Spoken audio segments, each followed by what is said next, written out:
Ассаламу алейкум, қазақ елі, қырғыз елі, түркі елі. Неге қырғыз елі деп бөлдім?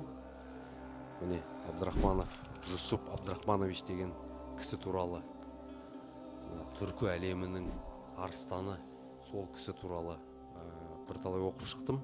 Қолдан жасалған ашаршылық кезінде 1930 жылы тек қана өзі қалығын қырғыздарды сақтап қалып емес, біздің ашаршылықтан безген қазақтарды, оларға ас беріп, шаңырақ беріп, 100 мыңнан асқан қазақтарға өмірлерін сақтап қапты.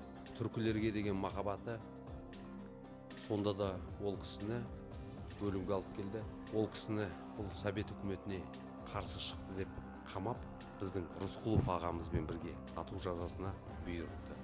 Негізі қазақ пен қырғыз ағайындылар, бірақ осы екі халықтың ортасында қарап тұрсаң, жауларымыз көп, арамызға көп осындай жаман әңгіме айтып, тіпті Кенесары ханымыздың өлімін осы жерге қосып, екі ағайынды ұлтты бір-біріне жау қылмақшы.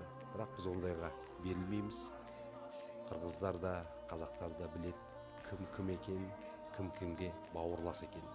Қазақ қырғыз бір туған. Ассаламу алейкум.